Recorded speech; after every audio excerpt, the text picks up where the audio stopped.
네, 안녕하세요. 하루 10분 독서 출근하자마자 영어 독서 하겠습니다. 오늘은 46페이지입니다.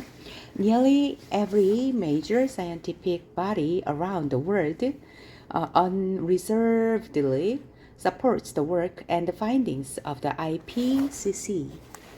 IPCC가 뭘까요? IPCC.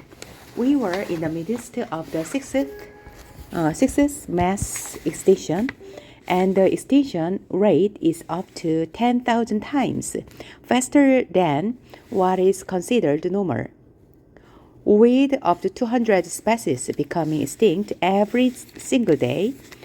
Erosion of fertile topsoil, deforestation of our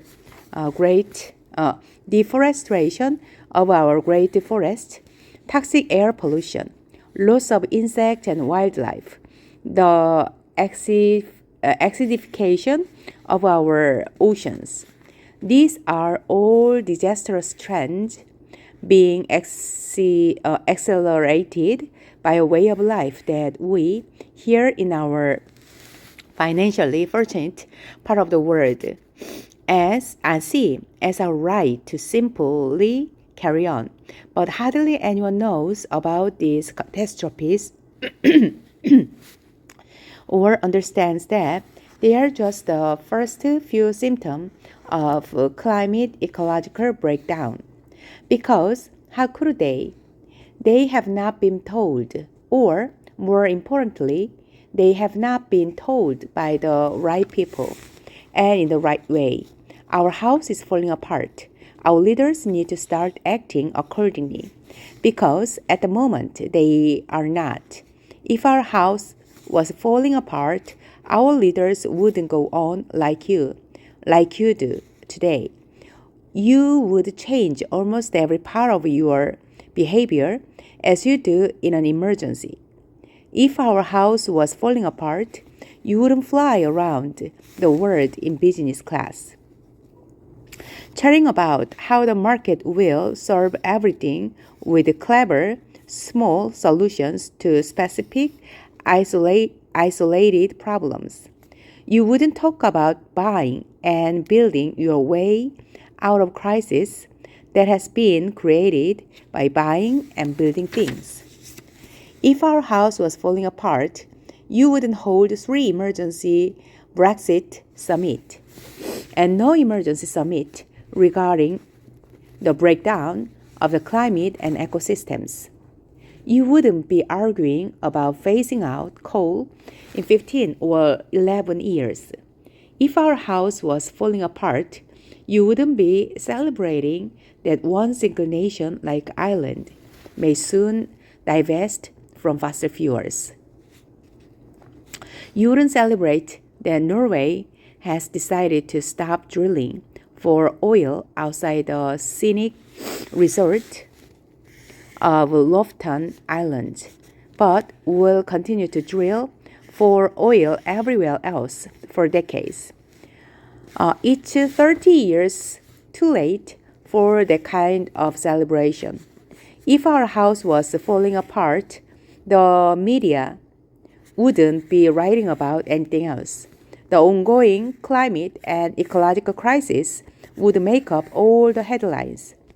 If our house was falling apart, you wouldn't say that you have the situation under control and place the future living conditions of all species in the hands of inventions that are yet to be invented.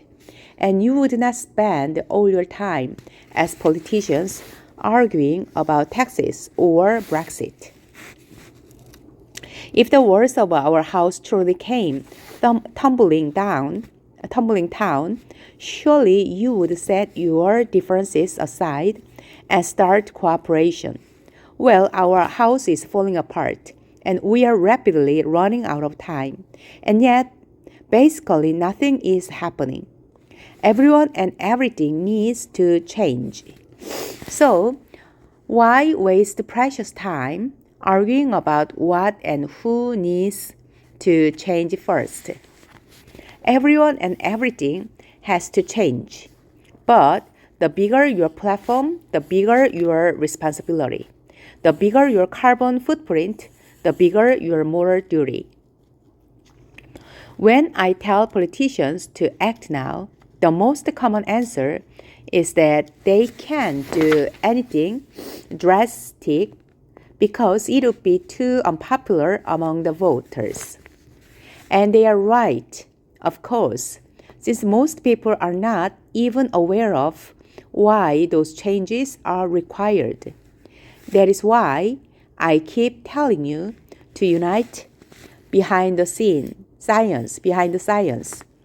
Make the best available science the heart of politics and democracy.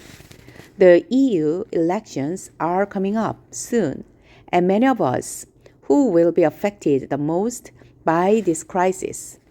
People like me are not allowed to vote, nor are we in a position to shape the decisions of business, politics, engineering, media, education, or science. Because the time it takes for us to educate ourselves to do that simply does no longer exist. And that is why millions of children are taking to the streets, school striking for the climate to create attention for the climate crisis. You need to listen to us, we who cannot vote.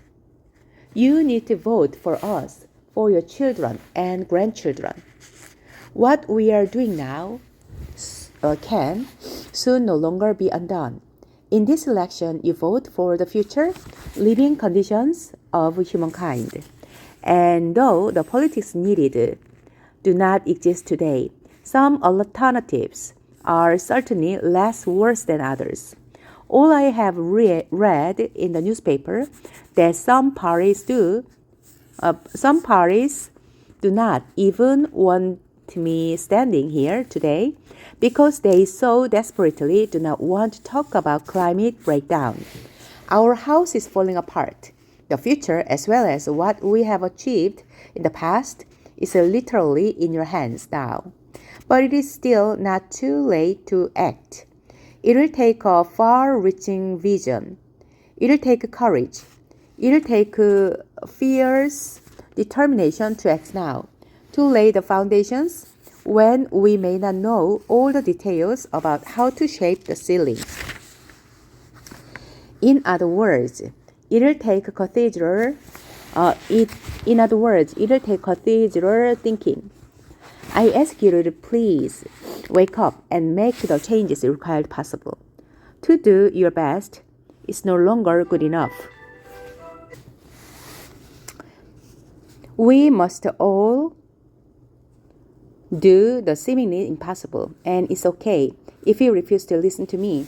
I am, after all, just a 16-year-old school girl from Sweden, but you cannot ignore the scientists or the science or millions of school children who are school striking for their right to a future. I beg you, please do not fail in this. Together, we are making a difference. Extinction Rebellion Rally, Marble Arch, London, April 23rd, 2019. It's an honor for me to be here with you today. Together, we are making a difference. I come from Sweden and back there, it's almost the same problem as here. As everywhere, that nothing is being done to stop the climate and ecological crisis, despite all the beautiful words and promises. We are now facing an extinctional crisis, the climate crisis, the ecological crisis, which has never been treated as a crisis before. They have been ignored for decades, and for way too long, the politicians and the people in power have gotten away with not doing anything at all to fight the climate crisis and the ecological crisis. But we will make sure that they do not get away with it any longer.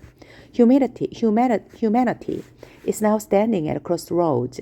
We must now decide which path we want to take.